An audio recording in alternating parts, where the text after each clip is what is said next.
Thanks so much for being here. Let's begin the debate, and let's start with the issue that voters consistently say is their top concern, the economy.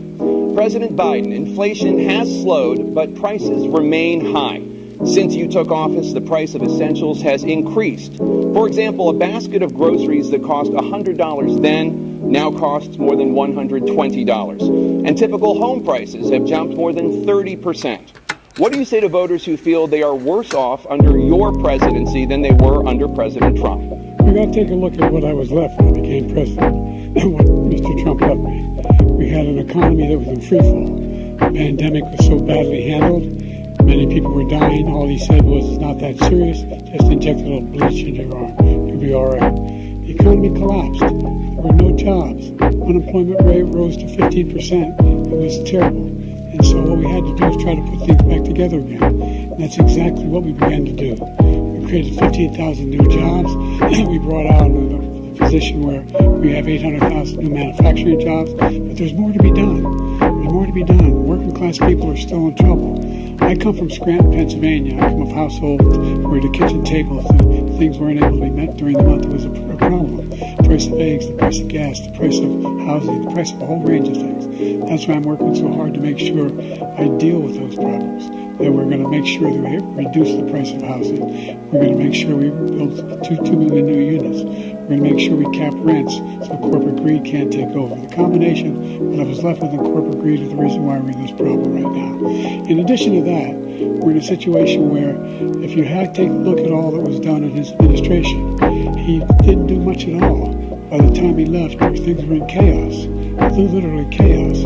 And so we put things back together. We created, I said, those jobs. We made sure we had a situation where we brought down the price of prescription drugs, which is a major issue for many people, to $15 for an insulin shot as opposed to $400. No senior has to pay more than $200 for any drug, all the drugs they can include beginning next year. And the situation is we're going to make that available to everybody, to all Americans. So we're working to bring down the price around the kitchen table, and that's what we're going to get done. Thank you. President Trump? We had the greatest economy in the history of our country. We have never done so well. Everybody was amazed by it. Other countries were copying us. We got hit with COVID, and when we did, we spent the money necessary so we wouldn't end up in a Great Depression, the likes of which we had in 1929. By the time we finished, so we did a great job. We got a lot of credit for the economy, a lot of credit for the military, and no wars, and so many other things. Everything was rocking good. But the thing we never got the credit for, and we should have, is getting us out of that COVID mess. He created mandates that was a disaster for our country, but other than that, we had given them back a country where the stock market actually was higher than pre-COVID, and nobody thought that was even possible. The only jobs he created are for illegal immigrants and bounce-back jobs, a bounce-back from the COVID. He has not done a good job. He's done a poor job, and inflation's killing our country. It is absolutely killing us. Thank you. President Biden? Well, look, the greatest economy in the world, he's the only one who thinks that, I think. I don't know anybody else who thinks he has the greatest economy in the world. And, the fact of the matter is that we found ourselves in a situation where his economy, he rewarded the wealthy. He had the largest tax cut in American history, $2 trillion. He raised a deficit larger than any president has in any one term. He's the only president other than Herbert Hoover who's lost more jobs than he had when he began, since Herbert Hoover. The idea that he did something that was significant. And the military, when he was president, they were still killing people in Afghanistan. He didn't do anything about that. When he was president, we were still finding ourselves in a position where you had a notion that we were this safe country. The truth is, I'm the only president this century that doesn't have this decade, that doesn't have any troops dying anywhere in the world like he did. President Trump, I want to follow up if I can. Am I allowed to respond to him? Well, I'm going to ask you a follow-up. You can do whatever you want with the minute that we give you. I want to follow up. You want to impose a 10% tariff on all goods coming into the U.S.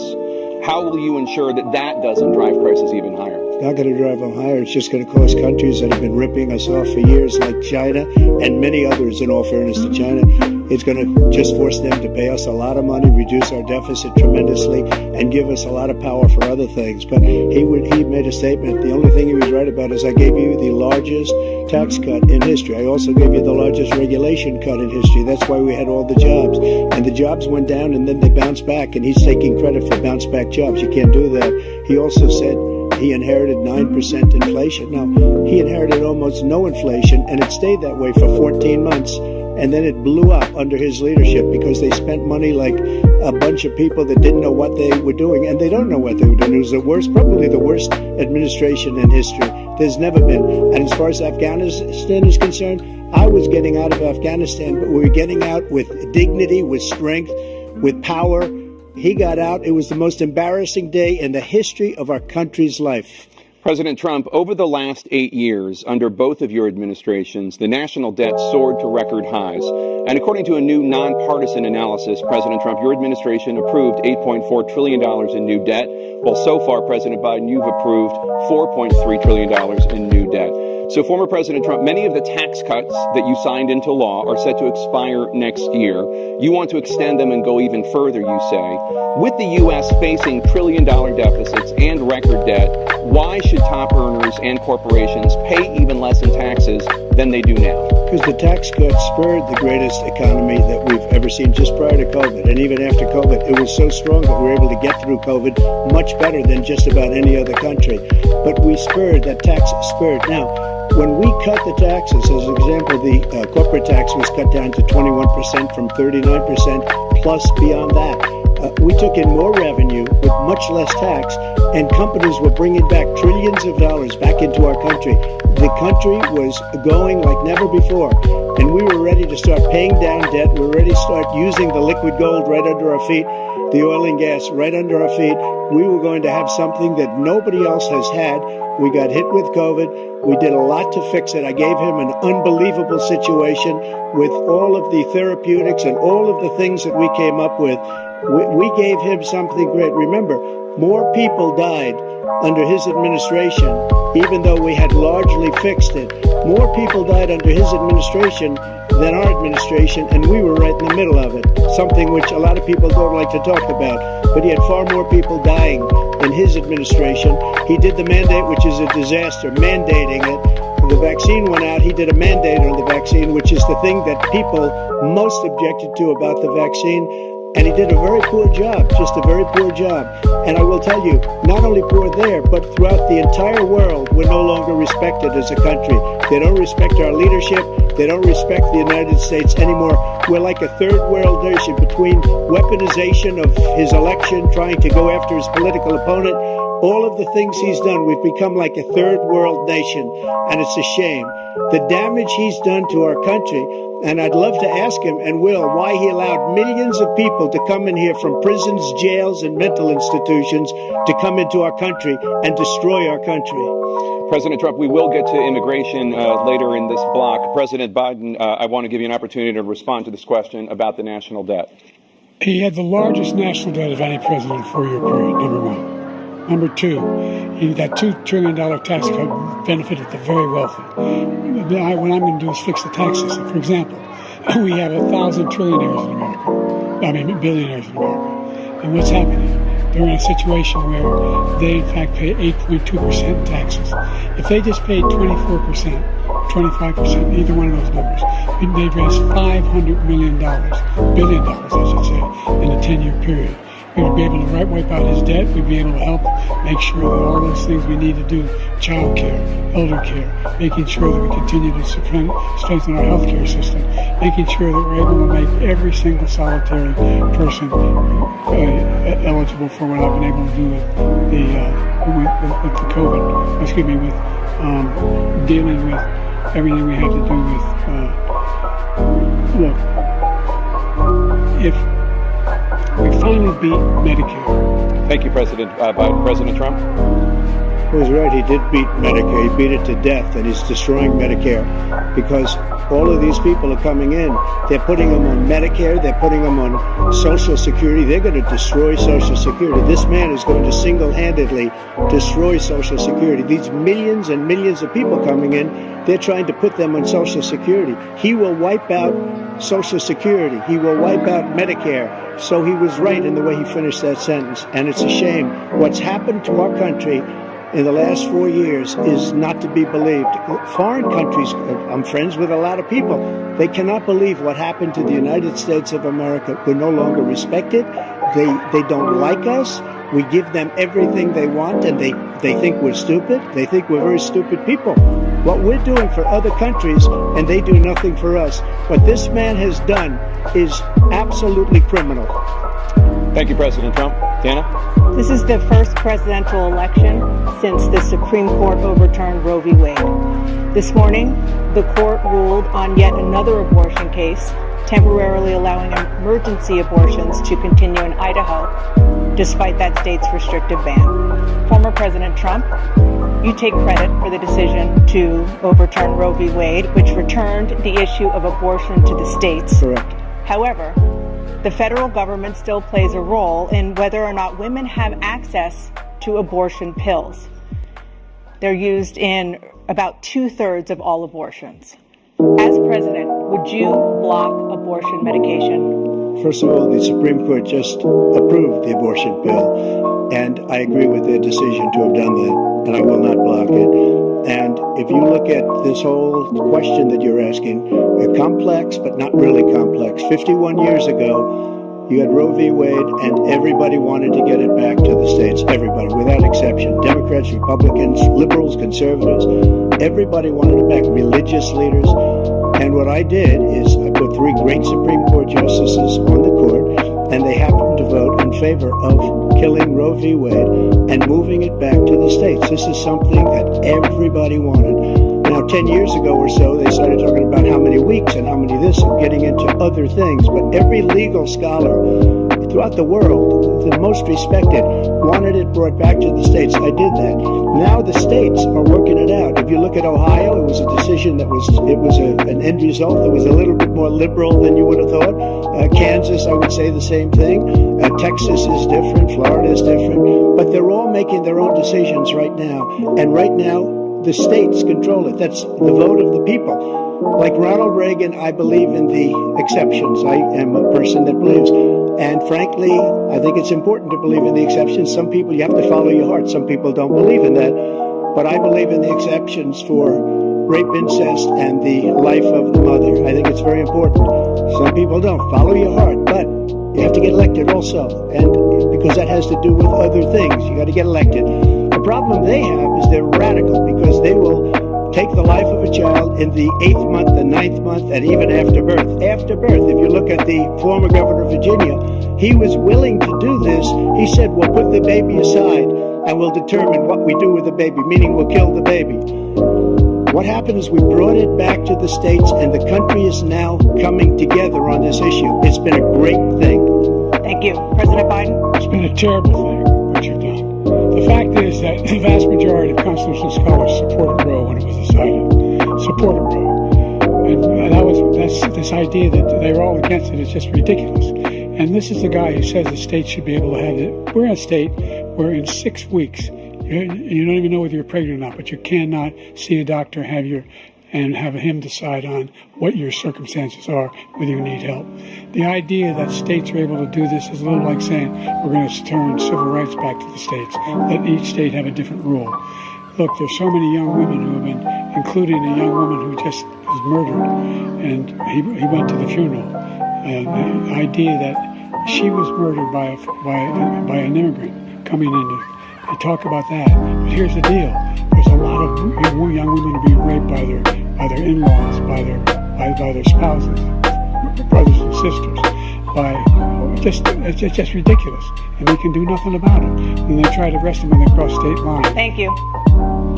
There have been many young women murdered by the same people he allows to come across our border. We have a border that's the most dangerous place anywhere in the world, considered the most dangerous place anywhere in the world. And he opened it up, and these killers are coming into our country, and they are raping and killing women. and it's a terrible thing. As far as the abortion is concerned, it is now back with the states. The states are voting. In many cases, it's frankly a very liberal decision. In many cases, it's the opposite.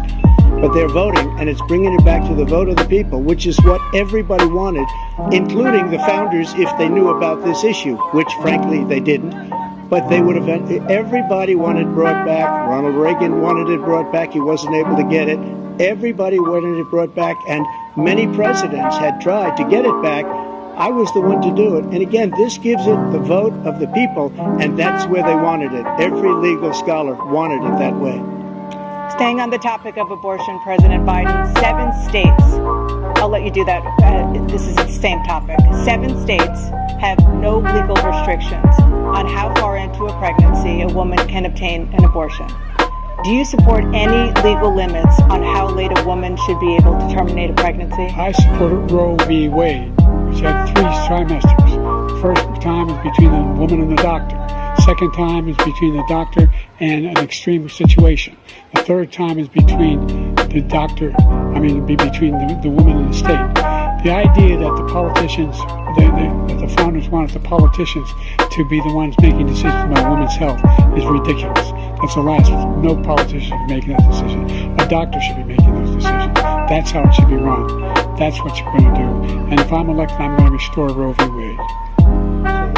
He can take the life of the baby in the 9th month and even after birth, because some states, Democrat run, take it after birth. Again, the former governor of Virginia, put the baby down, then we decide what to do with it. So he's willing to, as we say, rip the baby out of the womb in the 9th month and kill the baby.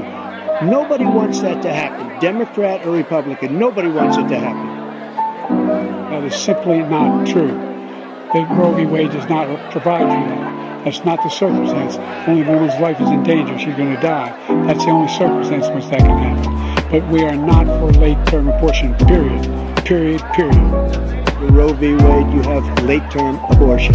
You can do whatever you want, depending on the state. You can do whatever you want.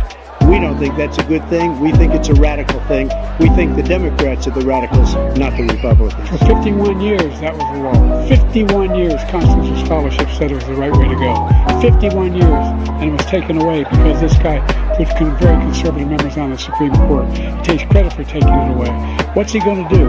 What's he going to do, in fact, if the MAGA Republicans, he gets elected, and the MAGA Republicans control the Congress, and they pass a universal ban on abortion, period, across the board, at 6 weeks or 7 or 8 or 10 weeks, something very, very conservative. Is he going to sign that bill? I'll veto it. He'll sign it. Thank you. Let's turn on to the issue of immigration and border security. President Biden, a record number of migrants have illegally crossed the southern border on your watch. Overwhelming border states and overburdening cities such as New York and Chicago, and in some cases causing real safety and security concerns. Given that, why should voters trust you to solve this crisis? Because we worked very hard to get a bipartisan agreement that not only changed all of that, but made sure that we are in a situation where you had no circumstance where they could come across the border with the number of border police there are now. We significantly increased the number of asylum officers. Significantly, by the way, the Border Patrol endorsed my position. In addition to that, we found ourselves in a situation where when he was president, he was separating babies from their mothers, putting them in cages, making sure that the families were separated. That's not the right way to go. What I've done since I've changed the law, what's happened? I've changed it in a way that now we're in a situation where there are 40% fewer people coming across the border legally. It's better than when he left office. And I'm going to continue to go until we get the total ban on the total initiative relative to what we're going to do with more Border Patrol and more asylum officers. President Trump? I really don't know what he said at the end of that sentence. I don't think he knows what he said either. Look, we had the safest border in the history of our country. The border, all he had to do was leave it. He decided to open up our border, open up our country to people that are from prisons, people that are from mental institutions, insane asylum, terrorists. We have the largest number of terrorists coming into our country right now, all terrorists, all over the world, not just in South America, all over the world. They come from the Middle East, everywhere, all over the world they're pouring in. And this guy just left it open. And he didn't need legislation because because I didn't have legislation. I said close the border. We had the safest border in history. In that final couple of months of my presidency, we had, according to Border Patrol, who was great, and by the way, who endorsed me for president, but I won't say that, but they endorsed me for president. Brandon, just speak to him. But look, we had the safest border in history. Now we have the worst border in history. There's never been anything like it. And people are dying all over the place, including the people that are coming up in Thank you, President Trump. President Biden. The only terrorist who's done anything crossing the border is one who came along and killed three, under his administration, killed an Al-Qaeda person come in his administration, killed three American soldiers. That's the only terrorist that's there. I'm not saying that no terrorists ever got through, but the idea they're emptying our prisons, we're welcoming these people, that's simply not true. There's no data to support what he said. Once again, he's exaggerating, he's lying. President Trump, staying on the topic of immigration, you've said that you're going to carry out, quote, the largest domestic deportation operation in American history, unquote. Does that mean that you will deport every undocumented immigrant in America, including those who have jobs, including those whose spouses are citizens, and including those who have lived here for decades? And if so, how will you do it? Just 1 second. He said we killed three people. The people we killed are al-Baghdadi and Soleimani, the two greatest terrorists, biggest terrorists anywhere in the world. And it had a huge impact on everything, not just border, on everything. He's the one that killed people with the bad water, including hundreds of thousands of people dying, and also killing our citizens when they come in. We are living right now in a rat's nest. They're killing our people in New York, in California, in every state in the union, because we don't have borders anymore. Every state is now a border. And because of his ridiculous, insane, and very stupid policies, people are coming in and they're killing our citizens at a level that we've never seen. We call it migrant crime. I call it Biden migrant crime. They're killing our citizens at a level that we've never seen before. And you're reading it like these three incredible young girls over the last few days. One of them, I just spoke to the mother, and they just had the funeral for this girl, 12 years old. This is horrible what's taken place. What's taken place in our country, we're literally an uncivilized country now. He doesn't want it to be. He just doesn't know. He opened the borders. Nobody's ever seen anything like. And we have to get a lot of these people out, and we have to get them out fast, because they're going to destroy our country. Just take a look at where they're living. They're living in luxury hotels in New York City and other places. Our veterans are on the street. They're dying because he doesn't care about our veterans. He doesn't care. He doesn't like the military at all. And he doesn't care about our veterans. Nobody been worse. I had the highest approval rating for veterans taking care of the VA. He has the worst. He's gotten rid of all the things that I approved. Choice that I got through Congress. All of the different things I approved, they abandoned.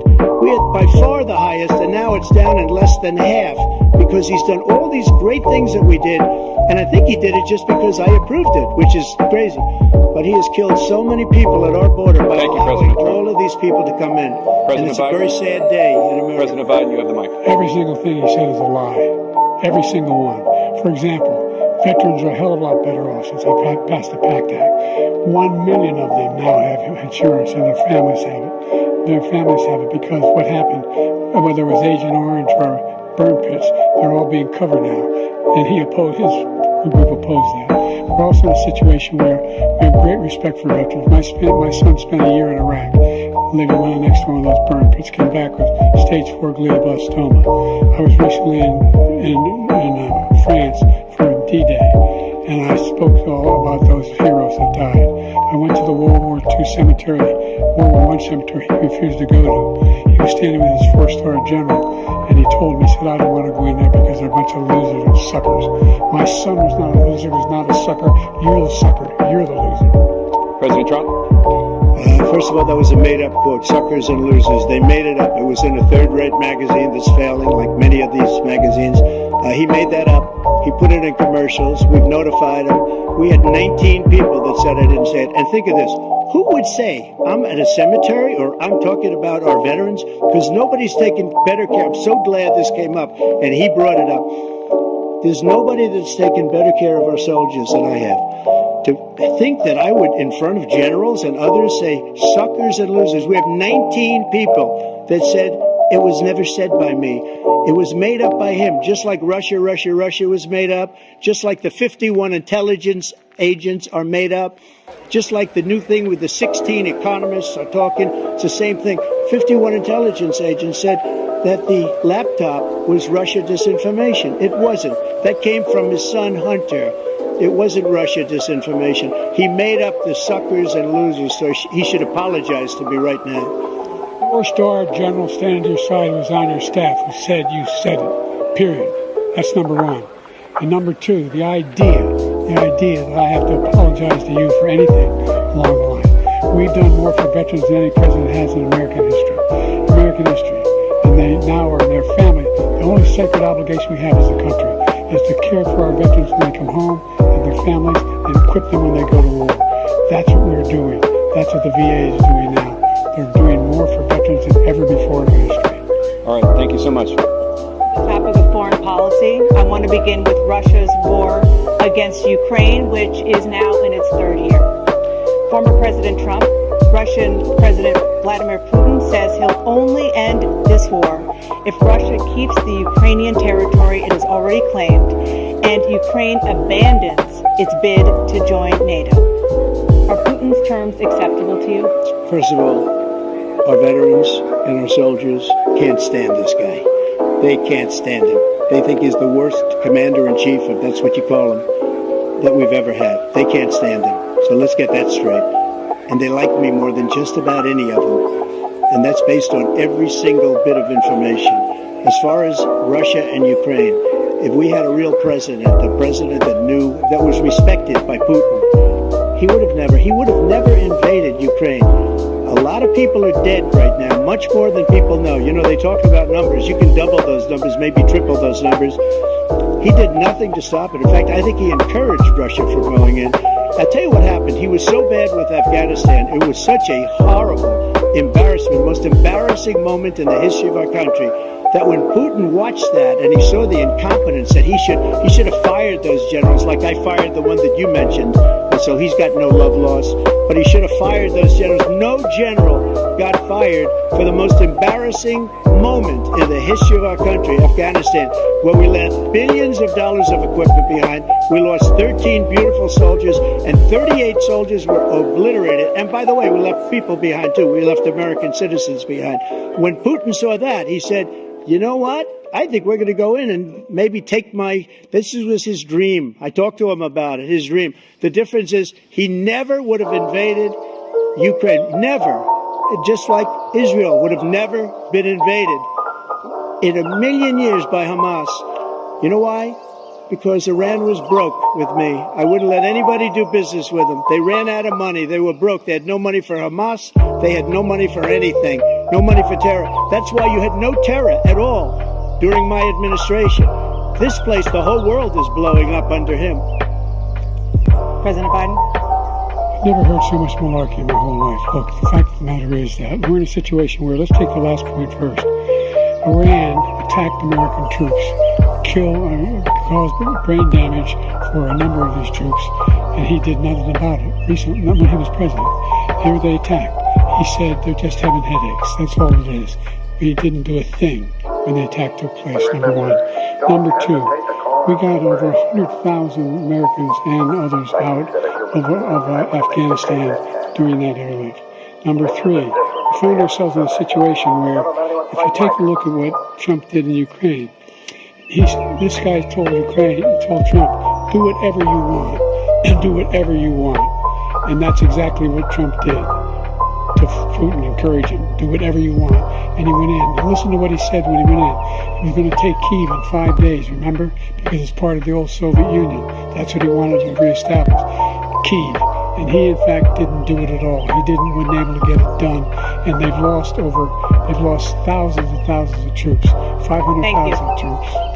President Trump, I never said that. For 1 minute, I just want to go back to my original question, which is, are Putin's terms acceptable to you? Keeping the territory in Ukraine?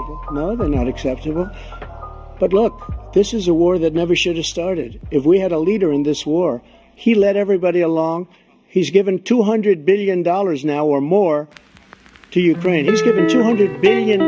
That's a lot of money. I don't think there's ever been anything like it. Every time that Zelensky comes to this country, he walks away with $60 billion. He's the greatest salesman ever. And I'm not knocking him. I'm not knocking anything. I'm only saying the money that we're spending on this war, and we shouldn't be spending, it should have never happened. I will have that war settled between Putin and Zelensky as president-elect before I take office on January 20th. I'll have that war settled. People being killed so needlessly, so stupidly, and I will get it settled, and I'll get it settled fast before I take office. President Biden, you have a minute. The fact is that Putin is a war criminal. He's killed thousands and thousands of people, and he has made one thing clear. He wants to reestablish what was part of the Soviet Empire, not just a piece. He wants all of Ukraine. That's what he wants. And then you think he'll stop there? You think he'll stop if he takes Ukraine? What do you think happens to Poland? What do you think Belarus? What do you think happens to those NATO countries? And so if you want a war, you ought to find out what he's going to do, because if in fact he does what he says and walks away, by the way, all that money we give Ukraine are from weapons we make here in the United States. We give them the weapons, not the money at this point. And our NATO allies have produced as much funding for Ukraine as we have. That's why we're strong. Thank you. Moving on to the Middle East. In October, Hamas attacked Israel, killing more than 1,000 people and taking hundreds of hostages. Among those held and thought to still be alive are 5 Americans. Israel's response has killed thousands of Palestinians and created a humanitarian crisis in Gaza. President Biden, you've put forward a proposal to resolve this conflict, but so far Hamas has not released the remaining hostages, and Israel is continuing its military offensive in Gaza. So what additional leverage will you use to get Hamas and Israel to end the war? You have 2 minutes. Number one, everyone from the United Nations Security Council straight through to the G7 to the Israelis and Netanyahu himself have endorsed the plan I put forward, which has 3 stages to it. The first stage is trade the hostages for a ceasefire. Second phase is a ceasefire with additional conditions. The third phase is the end of the war. The only one who wants the war to continue is Hamas. Number one, they're the only ones standing out. We're still pushing hard to get them to accept. In the meantime, what's happened? In Israel, we're finding the only thing I've denied Israel was 2,000-pound bombs. They don't work very well in populated areas. They kill a lot of innocent people. We're providing Israel all the weapons they need and when they need them. And by the way, I'm the guy that organized the world against Iran when they had a full-blown intercontinental ballistic missile attack on Israel. No one was hurt. No one Israeli was accidentally killed, and it stopped. We saved Israel. We are the biggest producer of support for Israel of anyone in the world. And so there are 2 different things. Hamas cannot be allowed to be continued. We continue to send our experts and our intelligence people as to how they can get Hamas like we did bin Laden. You don't have to do it. And by the way, they've been greatly weakened, Hamas. Greatly weakened, and they should be. They should be eliminated. But you've got to be careful for using certain weapons among population centers. Just going back to Ukraine for 1 second. We have an ocean separating us. The European nations together have spent $100 billion, or maybe more than that, less than us. Why doesn't he call them and say, you got to put up your money like I did with NATO? I got them to put up hundreds of billions of dollars. The Secretary General of NATO said Trump did the most incredible job I've ever seen. They wouldn't have any. They were going out of business. We were spending almost 100% of the money that was paid by us. He didn't do that. He's getting all. You got to ask these people to put up the money. We're over $100 billion more spent, and it has a bigger impact on them because of location, because we have an ocean in between. You got to ask them. As far as Israel and Hamas, Israel's the one that wants to go. He said the only one who wants to keep going is Hamas. Actually, Israel is the one, and you should let him go and let him finish the job. He doesn't want to do it. He's become like a Palestinian, but they don't like him because he's a very bad Palestinian. He's a weak one. President Biden, you have a minute. I've never heard so much foolishness. This is a guy who wants to get out of NATO. Are you going to stay in NATO? He's you're going to pull out of NATO. The idea that we have our strength lies in our alliances as well. It may be a big ocean, but we're ever able to avoid a war in Europe, a major war in Europe? What happens if, in fact, you have Putin continue to go into NATO? We have an Article 5 agreement. Attack on one is attack on all. You want to start the nuclear war he keeps talking about, go ahead. Let Putin go in and control Ukraine and then move on to Poland and other places. See what happens then. He has no idea what the hell he's talking about. And by the way, I got 50 other nations around the world to support Ukraine, including Japan and South Korea, because they understand that this kind of dislocation is a serious threat to the whole world peace. No major war in Europe has ever been able to contain just Europe. President Trump, just to follow up, would you support the creation of an independent Palestinian state in order to achieve peace in the region? I'd have to see, but before we do that, the problem we have is that we spend all the money. So they kill us on trade. I make great trade deals with the European nations. Because if you add them up, they're about the same size economically. Their economy is about the same size as the United States. And they were written by cars. No, they don't want anything that we have. We're supposed to take their cars, their food, their everything, their agriculture. I changed that. But the big thing I changed is they don't want to pay. And the only reason that he can play games with NATO is because I got them to put up hundreds of billions of dollars. I said, and he's right about this, I said, no, I'm not going to support NATO if you don't pay. They asked me that question, would you guard us against Russia? At a very secret meeting, the 28 states at that time, nations at that time. And they said, no, if you don't pay, I won't do that. And you know what happened? Billions and billions of dollars came flowing in the next day and the next month. But now we're in the same position. We're paying everybody's bills. Let's turn to the issue of democracy. Former President Trump, I want to ask you about January 6, 2021. After you rallied your supporters that day, some of them stormed the Capitol to stop the constitutionally mandated counting of electoral votes. As president, you swore an oath to, quote, preserve, protect, and defend, unquote, the Constitution. What do you say to voters who believe that you violated that oath through your actions and inaction on January 6th and worry that you'll do it again? Well, I don't think too many believe that. And let me tell you about January 6th. On January 6th, we had a great border. Nobody coming through, very few. On January 6th, we were energy independent. On January 6th, we had the lowest taxes ever. We had the lowest regulations ever. On January 6th, we were respected all over the world. All over the world, we were respected. And then he comes in, and we're now laughed at. We're like a bunch of stupid people. What happened to the United States' reputation under this man's leadership is horrible, including weaponization, which I'm sure at some point you'll be talking about, where he goes after his political opponent because he can't beat him fair and square. You have 80 seconds left. My question was, what do you say to those voters who believe that you violated your constitutional oath through your actions and inaction on January 6, 2021, and worry that you'll do it again? Well, I didn't say that to anybody. I said peacefully and patriotically. And Nancy Pelosi, if you just watched the news from 2 days ago, on tape to her daughter, who's a documentary filmmaker, that they say, but she's saying, oh, no, it's my responsibility. I was responsible for this. Because I offered her 10,000 soldiers or National Guard, and she turned them down. And the mayor of, in writing, by the way, the mayor, in writing, turned it down, the mayor of D.C. They turned it down. I offered 10,000 because I could see, I had virtually nothing to do. They asked me to go make a speech. I could see what was happening. Everybody was saying they're going to be there on January 6th. They're going to be there. And I said, you know what? There's a lot of people coming. You could feel it. You could feel it too, and you could feel it. And I said, they ought to have some National Guard or whatever. And I offered it to her. And she now admits that she turned it down. And it was the same day she was, I don't know, she can't be very happy with her daughter because it made her into a liar. She said, I take full responsibility for January 6th. President Biden?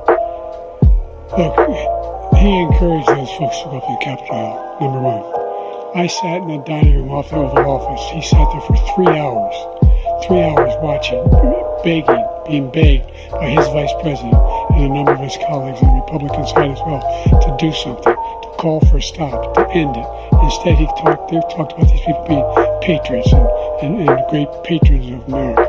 In fact, he says he'll not forgive them for what they've done. they've been convicted. He says he wants to commute their sentences and say that no. He went to every single court in the nation. I don't know how many cases, scores of cases, including the Supreme Court, and they said, no, this guy is responsible for doing what was done. He did do a damn thing, and these people should be in jail, and they should be the ones who are being held accountable. And he wants to let them all out, and now he says if he loses again, such a whiner that he is, that there could be a bloodbath. Thank you, President Biden. President Trump? What they've done to some people that are so innocent, you ought to be ashamed of yourself. What you have done, how you've destroyed the lives of so many people. When they ripped down Portland, when they ripped down many other cities, you go to Minnesota, Minneapolis, what they've done there with the fires all over the city. If I didn't bring in the National Guard, that city would have been destroyed. When you look at all of they took over big chunks of Seattle. I was all set to bring in the National Guard. They heard that. They saw them coming, and they left immediately. What he said about this whole subject is so off. Peacefully patriotic. One other thing. The Unselect Committee, which is basically two horrible Republicans that are all gone now, out of office, and Democrats, all Democrats, they destroyed and deleted all of the information they found because they found out we were right. We were right. And they deleted and destroyed all of the information. They should go to jail for that. If a Republican did that, they'd go to jail. Thank you, President Trump. President Biden, I want to give you a minute. The only person at this stage is a convicted felon is the man I'm looking at right now. And the fact of the matter is, what he's telling you is simply not true. The fact is that there was no effort on his part to stop what was going on up in Capitol Hill. And all those people, every one of those who were convicted, deserves to be convicted. The idea that they didn't kill somebody, just went in and broke down doors, broke the windows, occupied offices, turned over desks, turned over statues. The idea that those people are patriots? Come on. When I asked him the first two debates we had first time around, I said, will you denounce the Proud Boys? He said, no, I'll tell them to stand by. The idea he's refusing, will you denounce these guys? We denounce the people we're talking about now. We denounce the people who attacked that Capitol. What are you going to do? I'm going to give you a minute, President Trump, for a follow-up question I have. After a jury convicted you of 34 felonies last month, you said if reelected, you would, quote, have every right to go after, unquote, your political opponents. You just talked about members of the Select Committee on January 6th going to jail. Your main political opponent is standing on stage with you tonight. Can you clarify exactly what it means about you feeling you have every right to go after your political opponents? Well, I said my retribution is going to be success. We're going to make this country successful again, because right now it's a failing nation. My retribution is going to be a success. But when he talks about a convicted felon, his son is a convicted felon at a very high level. His son is convicted, going to be convicted probably numerous other times. Should have been convicted before, but his Justice Department let the statute of limitations lapse on the most important things. But he could be a convicted felon as soon as he gets out of office. Joe could be a convicted felon with all of the things that he's done. He's done horrible things.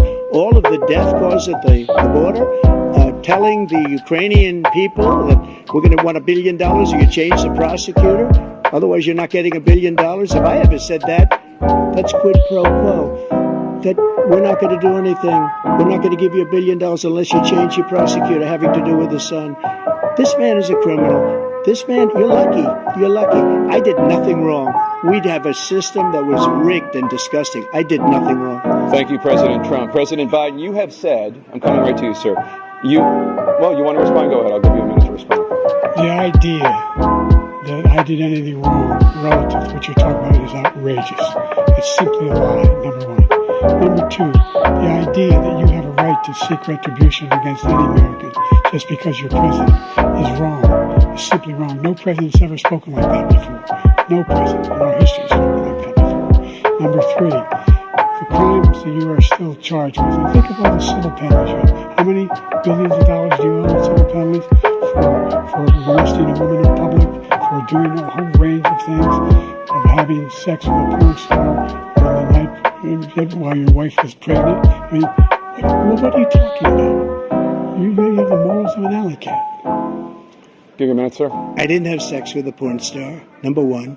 Number two, that was a case that was started and moved. They moved a high-ranking official, a DOJ, into the Manhattan DA's office to start that case. That case is going to be appealed and won. We had a very terrible judge, a horrible judge, Democrat. The prosecutor were all high-ranking Democrats, appointed people, and both the civil and the criminal. He basically went after his political opponent because he thought it was going to damage me. But when the public found out about these cases, because they understand it better than he does, he has no idea what these cases are. But when they found out about these cases, you know what they did? My poll numbers went up, way up. You know that because you're reporting it. And we took in more money in the last 2 weeks than we've ever taken in the history of any campaign. I don't think any campaign has ever taken. Hundreds of millions of dollars came pouring in because the public knows it's a scam and it's a guy that's after his political opponent because he can't win fair and square. Thank you, President Trump. President Biden, you have said, quote, Donald Trump and his MAGA Republicans are determined to destroy American democracy. Do you believe that the tens of millions of Americans who are likely to vote for President Trump will be voting against American democracy? The more they know about what he's done, yes. The more they know about what he's done. And there's a lot more coming. He's got a lot of cases down the road coming around. He's got a whole range of issues he has to face. I don't know what the juries will do, but I do know he has a real problem. And so the fact that, could you ever think you heard any president say that I'm going to seek retribution? You ever hear any president say that I thought Hitler had some good ideas? What got me involved in the first place after my son had died, I decided in Iraq, because of Iraq, I said I wasn't going to run again until I saw what happened in Charlottesville, Virginia. People coming out of the woods carrying swastikas on torches, and singing the same anti-Semitic bile they sang when back in Germany. And the young woman got killed. I spoke to the mother, and they asked him. They said, "What do you think of those people? The people the ones who got killed, the one who tried to stop it, and the ones he said, I think they're fine people on both sides." What American president would ever say? Nazis coming out of fields carrying torches, singing the same anti-Semitic bile, carrying swastikas. We're fine people. And this is a guy who says Hitler's done some good things. I'd like to know what they are. The good things Hitler's done, that's what he said. This guy has no sense of American democracy. President Trump. Jake, both of you know that story has been totally wiped out because when you see the sentence, it said 100% exoneration on that story. He just keeps it going. He says he ran because of Charlottesville. He didn't run because of Charlottesville. He ran because it was his last chance. He's not equipped to be president. You know it, and I know it. It's ridiculous. We have a debate. We're trying to justify his presidency. His presidency, he's without question the worst presidency in the history of our country. We shouldn't be having a debate about it. There's nothing to debate. He made up the Charlottesville story, and you'll see it's debunked all over the place. Every reasonable anchor has debunked it. And just the other day it came out where it was fully debunked. It's a nonsense story. He knows that, and he didn't run because of Charlottesville. He used that as an excuse to run. President Biden. And debunked. It happened. All you have to do is listen to what was said at the time. And the idea that somehow that's the only reason I ran. I ran because I was worried a guy like this guy could get elected. If he thought they were good people coming out of that forest, carrying those woods, carrying those torches, then he didn't deserve to be president. Didn't deserve to be president at all. And the idea that he's talking about all this being fabricated, we saw with our own eyes. We saw what happened on January 6th. We saw the people breaking through the windows. We saw people occupying his own vice president. But there's a reason why 40 of his 44 top cabinet officers refused to endorse him this time. His vice president hasn't endorsed him this time. So why? Why? They know him well. They serve him. Why are they not endorsing him? Thank you, President Biden. We're going to be right back with more from the CNN presidential debate.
challenges you both faced in your first terms, and you'd certainly face again in a second term.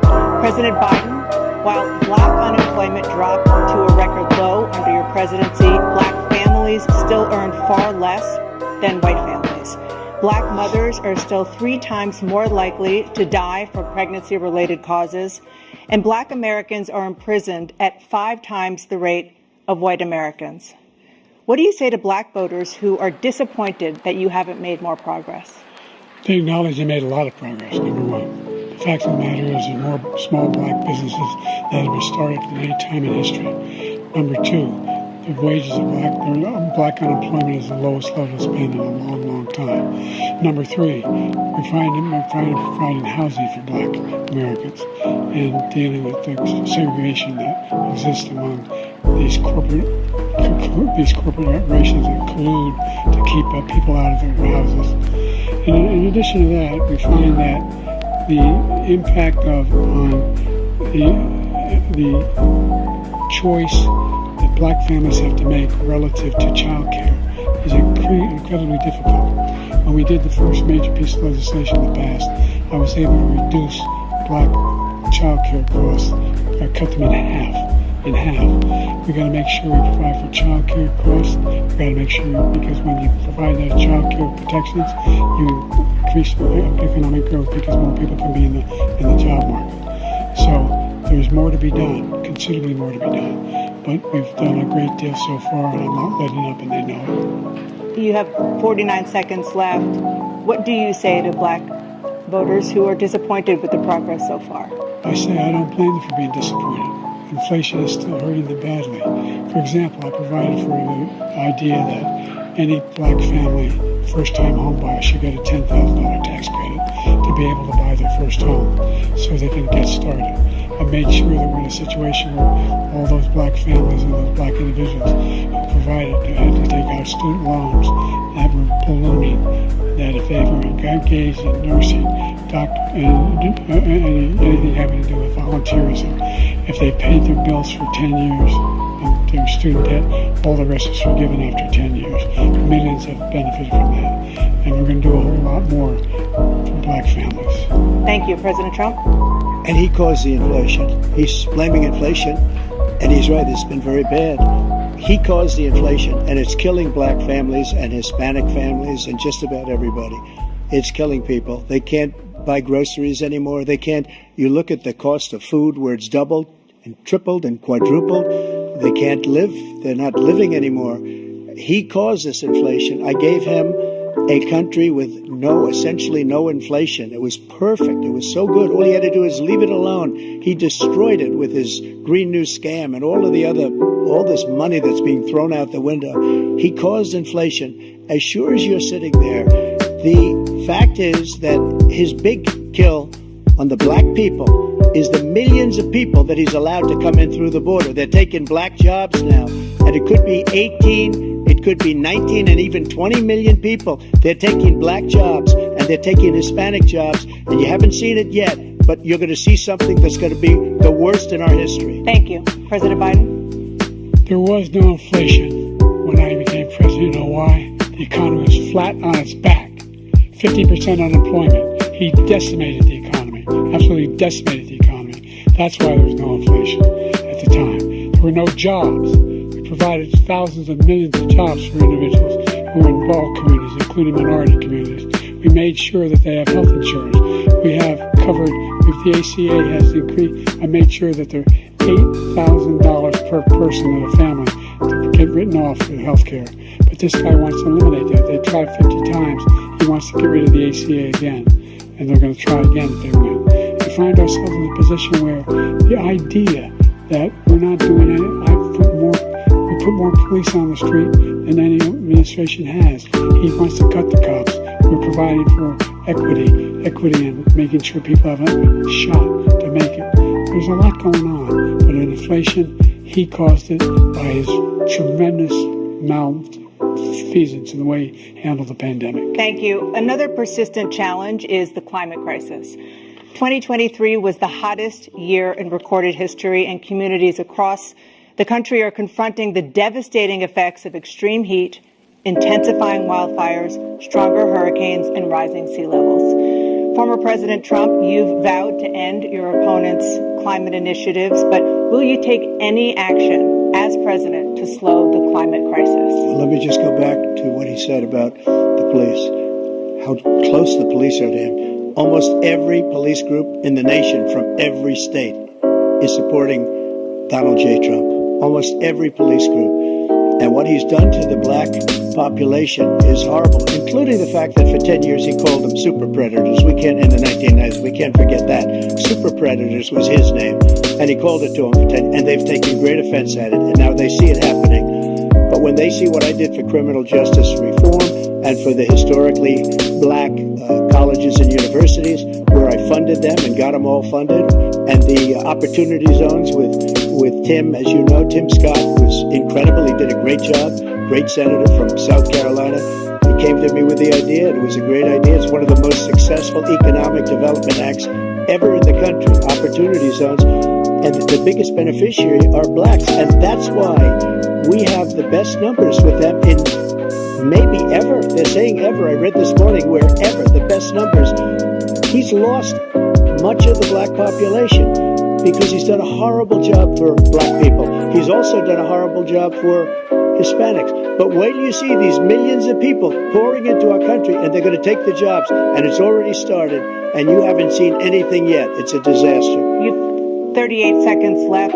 President Trump, will you take any action as president to slow the climate crisis? So I want absolutely immaculate clean water, and I want absolutely clean air, and we had it. We had H2O. We had the best numbers ever, and we were using all forms of energy, all forms, everything. And yet, during my 4 years, I had the best environmental numbers ever. And my top environmental people gave me that statistic just before I walked on the stage, actually. I don't know where the hell he's been. The idea that anything he said is true. I've passed the most extensive climate change legislation in history. We find ourselves, and by the way, black colleges.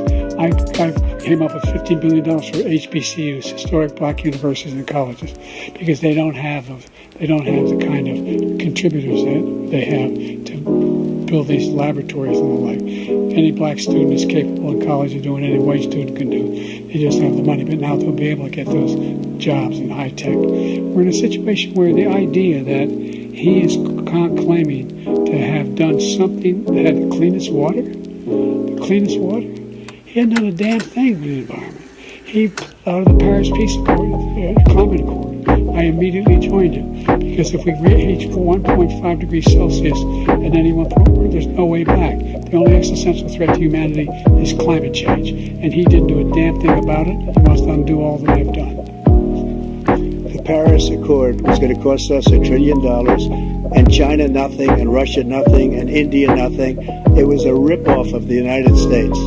And I ended it because I didn't want to waste that money, because they treat us horribly. We were the only ones who was costing us money. Nobody else was paying into it. And it was a disaster. But everything that he said just now, I'll give you an example. I heard him say before insulin. I'm the one that got the insulin down for the seniors. I took care of the seniors. What he's doing is destroying all of our medical programs, because the migrants coming in, they want everybody. And look, I have the biggest heart on the stage, I guarantee you that. And I want to take care of people. But we're destroying our country. They're taking over our schools, our hospitals, and they're going to be taking over Social Security. He is destroying Social Security, Medicare, and Medicaid. The idea is that we, in fact, we were the only ones of consequence. We're not members of the Paris Accord. How can we do anything? We're not able to, the United States can't get this under control. One of the largest polluters in the world, number one. We're making significant progress. By 2035, we will have cut pollution in half. We have made significant progress, and we're continuing to make progress. We set up a climate corps for thousands of young people to learn how to deal with climate, just like the Peace Corps. And we're moving in directions that are going to significantly change the elements that cause the pollution. But the idea that he claims that he has the biggest heart up here and he's really concerned about pollution and about climate, I've not seen any indication of that. And by the way, with regard to prescription drugs, one company agreed that they would reduce the price to $35, which I was calling for, one, voluntarily. I made sure every company in the world, every pharmaceutical company, cannot have to pay. Thank you. And by the way, So every day, millions of Americans struggle just to make ends meet. For many older Americans, Social Security provides a critical lifeline. President Biden, if nothing is done to Social Security, seniors will see their benefits cut in just over 10 years. Will you name tonight one specific step that you're willing to take to keep Social Security solvent? yes, make the very wealthy begin to pay their fair share. Right now, everybody making under $170,000 pays 6% of their income, of their paycheck, every single time they get a paycheck from the time the first one they get when they're 18 years old. The idea that they're going to, I'm proposing that everybody, the millionaires pay 1%. So no one I would not raise the cost of Social Security for anybody under $400,000. After that, I began to make the wealthy begin to pay their fair share by increasing from 1% beyond to be able to guarantee the program for life. So you still have 82 seconds left. Are there any other measures that you think that would be able to help keep Social Security solvent, or is that one enough? Well, no, that one enough will keep it solvent, but the biggest thing I'll do if we defeat this man, because he wants to get rid of Social Security. He thinks there's plenty to cut in Social Security. He's wanting to cut Social Security and Medicare both times. And if you look at the program put forward by the House Republican caucus that he supports, is in fact want to cut it as well. The idea that we don't need to protect our seniors is ridiculous. And by the way, the American public has greater health care coverage today than ever before. And on the ACA, as I said, you're in a circumstance where 400,000 people, 40 million people would not have insurance because they have a pre-existing condition. The only thing that allows them to have that insurance is the fact that they, in fact, are part of the ACA. And by the way, the other thing is, we're in a situation where we talk about education for black communities. I've raised the amount of money for Pell Grants by another $8,000. So anybody making under $70,000 a year is going to be able to get $15,000 towards their tuition. He just doesn't know what he's talking about. Thank you, President Biden. President Trump. So I've dealt with politicians all my life. I've been on this side of the equation for the last 8 years. I've never seen anybody lie like this guy. He lies. I've never seen it. He can look you in the face. About so many other things too. And we mentioned the laptop. We mentioned Russia, Ukraine. Everything he does is a lie. It's misinformation and disinformation. The losers and suckers story that he made up is a total lie on the military. It's a disgrace. But Social Security, he's destroying it because millions of people are pouring into our country, and they're putting them onto Social Security. They're putting them onto Medicare, Medicaid. They're putting them in our hospitals. They're taking the place of our citizens. What they're doing to the VA, to our veterans, is unbelievable. Our veterans are living in the street, and these people are living in luxury hotels. He doesn't know what he's doing, and it's really coming back. I've never seen such anger in our country before. President Biden?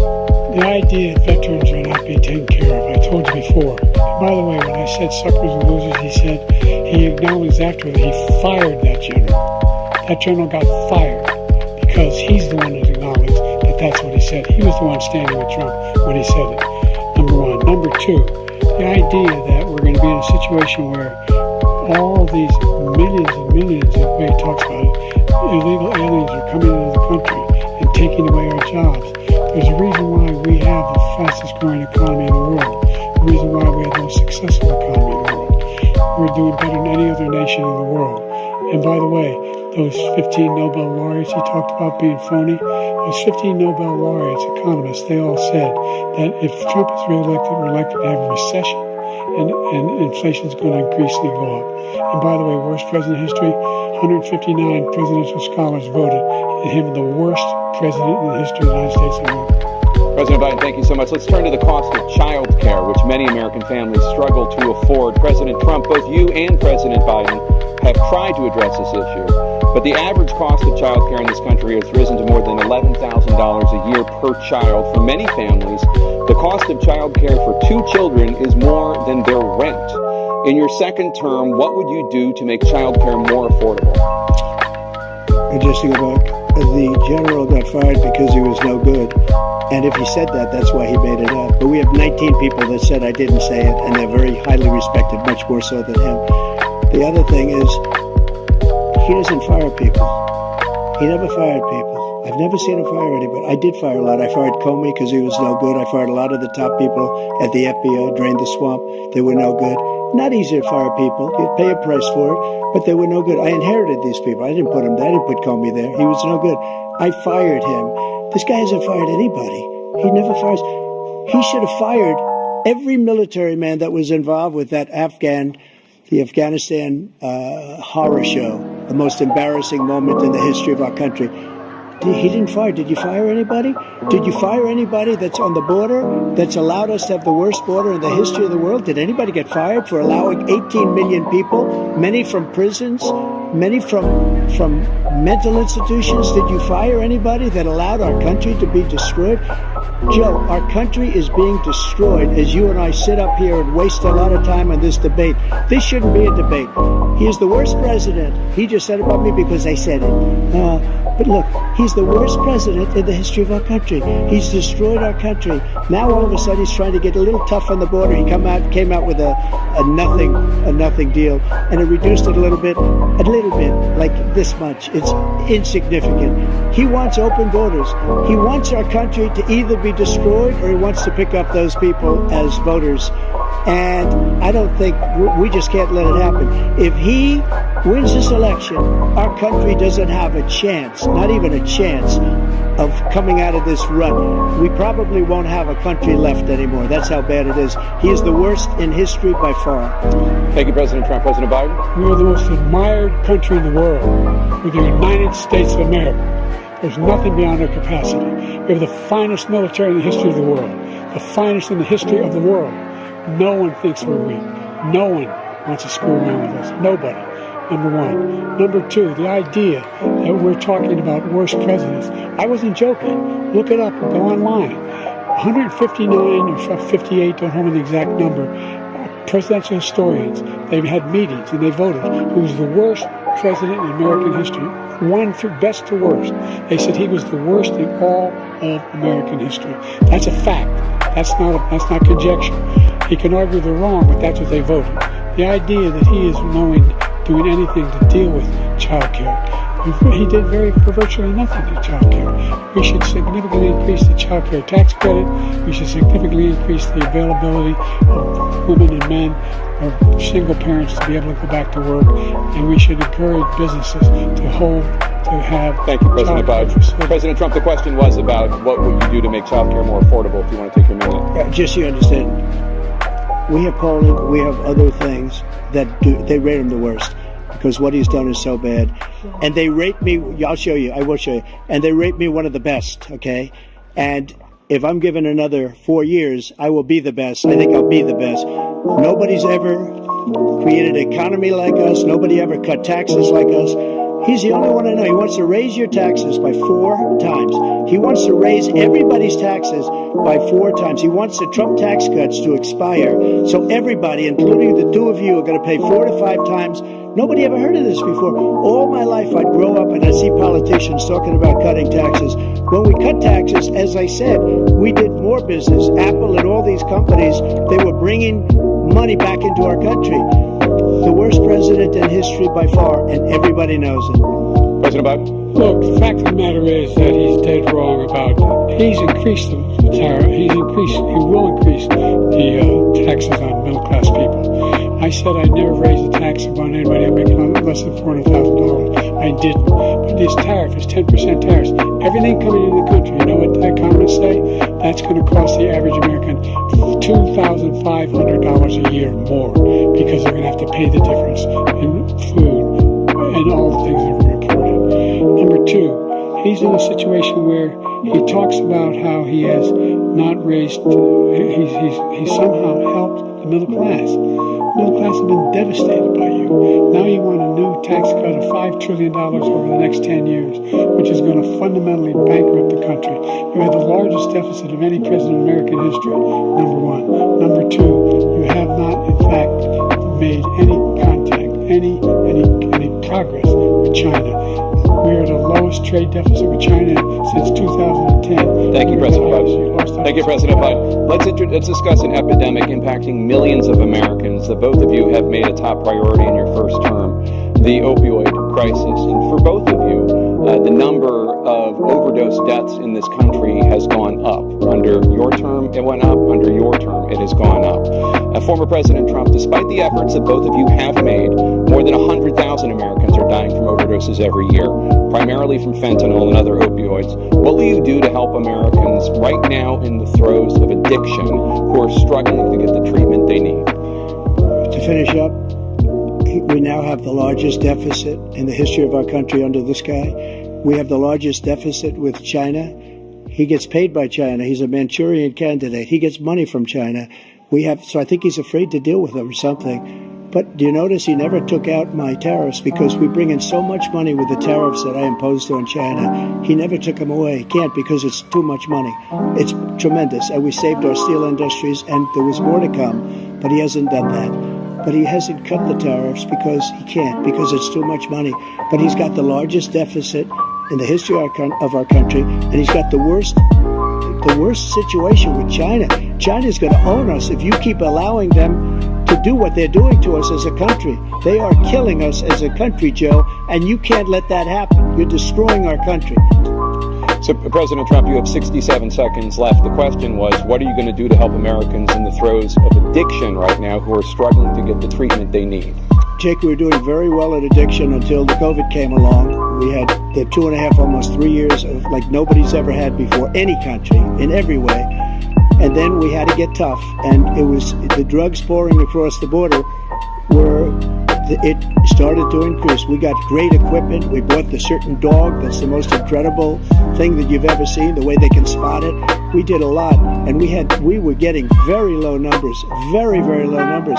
Then he came along. The numbers, have you seen the numbers now? It's not only the 18 million people that I believe is even low, because the gotaways, they don't even talk about gotaways. But the numbers of the amount of drugs and human trafficking in women coming across our border, the worst thing I've ever seen, at numbers that nobody's ever seen under him because the border's so bad. But the number of drugs coming across our border now is the largest we've ever had by far. President Trump, thank you. President Biden. Fentanyl and the byproducts of fentanyl went down for a while. And I wanted to make sure we use the machinery that can detect fentanyl. These big machines that roll over everything that comes across the border. And it costs a lot of money. That was part of this deal we put together.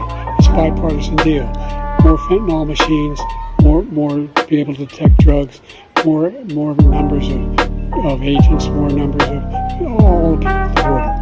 And when we had that deal done, he called his Republican colleagues and said, "Don't do it. It's going to hurt me politically." No, he never argued it's not a good bill. It's a really good bill. We need those machines. We need those machines. And we're coming down very hard in every country in Asia in terms of precursors for fentanyl. And Mexico is working with us to make sure they don't have the technology to be able to put it together. That's what we have to do. We need those machines. Thank you, President Biden. President Trump, and again, the question is about Americans in the throes of addiction right now struggling to get the treatment they need. Well, this does pertain to it. He ended Remain in Mexico.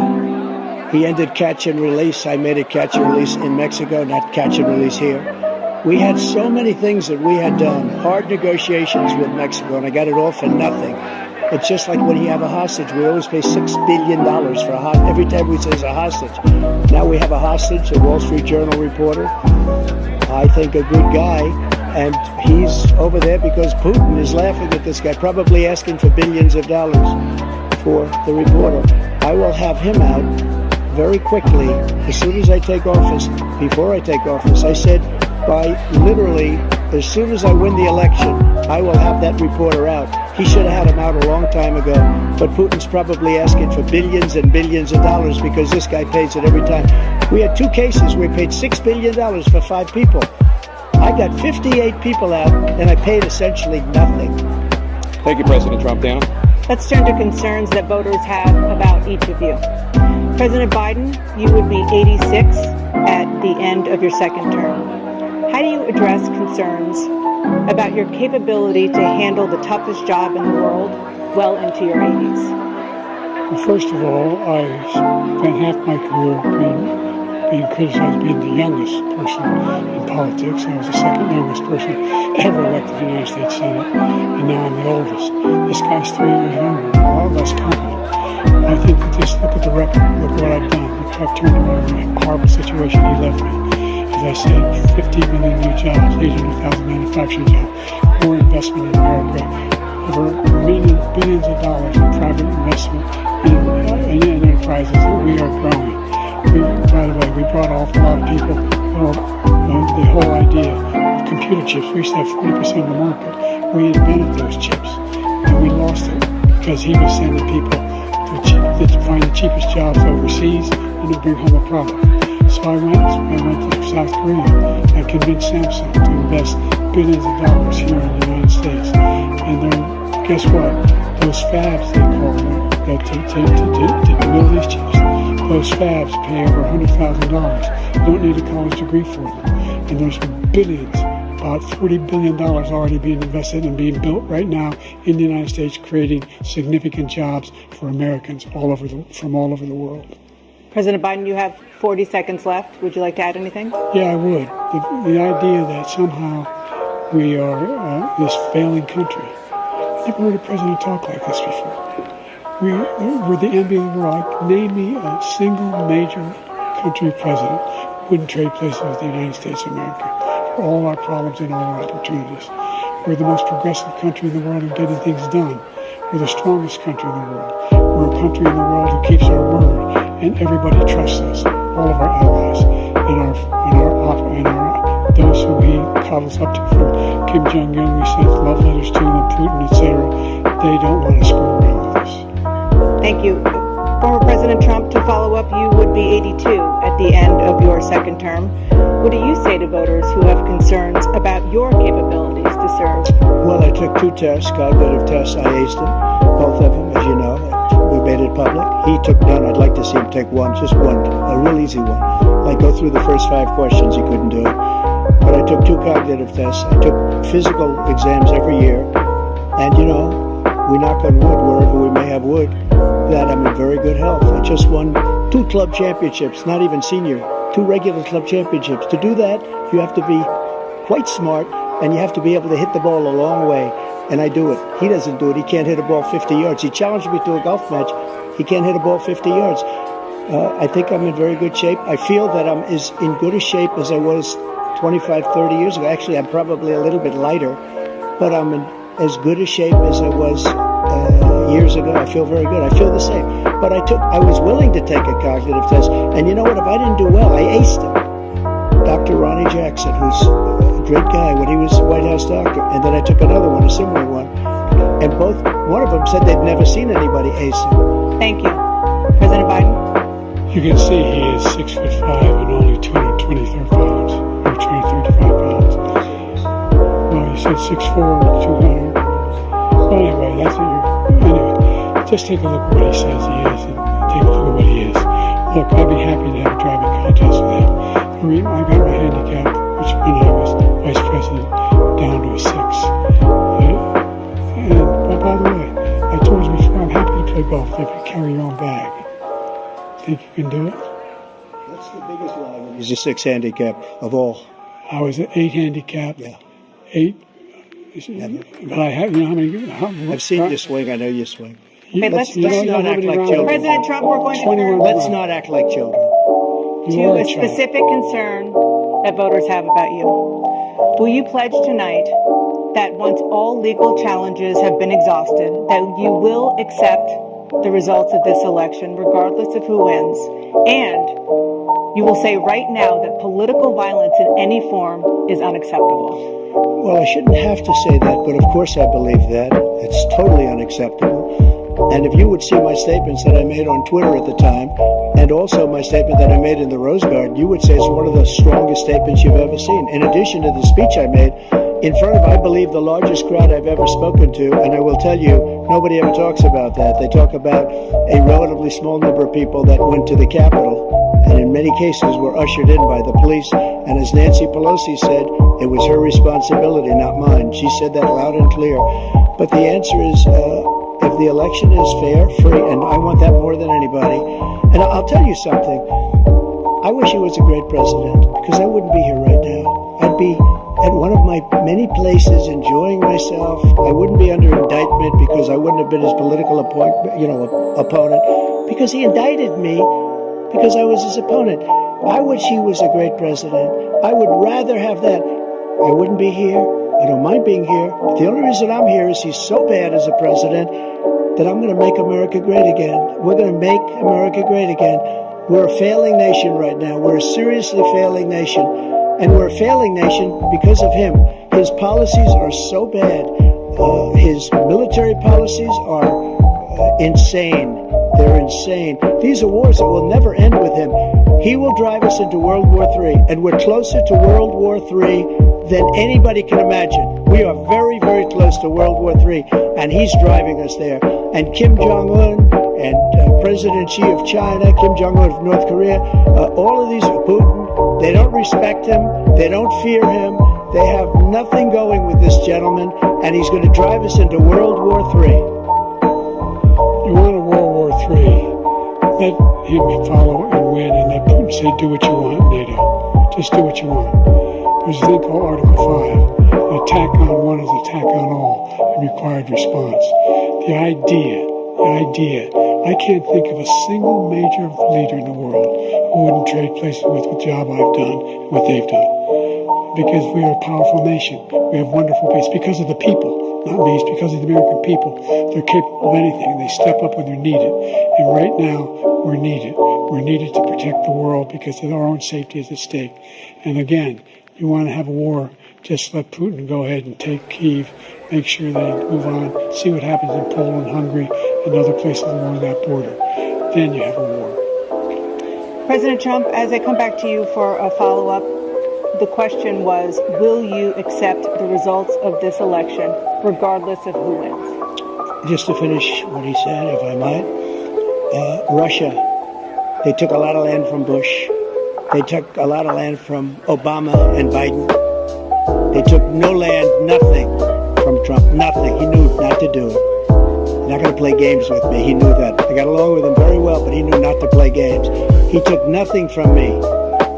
But now he's going to take the whole thing from this man right here. That's a war that should have never started. It would have never started ever with me. And he's going to take Ukraine.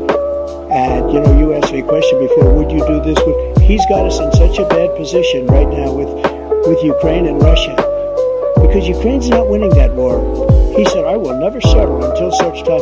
They're running out of people. They're running out of soldiers. They've lost so many people. It's so sad. They've lost so many people, and they've lost those gorgeous cities with the golden domes that are 1,000 years old, all because of him and stupid decisions. Russia would have never attacked. President Trump, the question was, will you accept the results of the election, regardless of who wins? Yes or no, please. If it's a fair and legal and good election, absolutely. I would have much rather accepted these, but the fraud and everything else was ridiculous. And if you want, we'll have a news conference on it in a week, or we'll have another one of these in a week. But I will absolutely, there's nothing I'd rather do. It would be much easier for me to do that than running again. I wasn't really going to run until I saw the horrible job he did. He's destroying our country. I would be very happy to be someplace else, in a nice location someplace. And again, no indictments, no political opponent stuff, because it's the only way he thinks he can win. But unfortunately, it's driven up my numbers and driven them up to a very high level because the people understand it. Let's see what your numbers are when this election is over. Let's see. You're a whiner. When you lost the first time, you continued, you appealed and appealed to courts all across the country. Not one single court in America said any of your claims had any merit. state or local, none. But you continue to provoke this lie about somehow there's all this misrepresentation, all this stealing. There is no evidence of that at all. And I tell you what, I doubt whether you'll accept it because you're such a whiner. The idea if you lose again, you accepting anything, you can't stand the loss. Something snapped in you when you lost the last time. We'll be right back with more from the CNN presidential debate, live from Georgia.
Statements as predetermined by a coin toss. We're going to begin with you, President Biden. You have 2 minutes.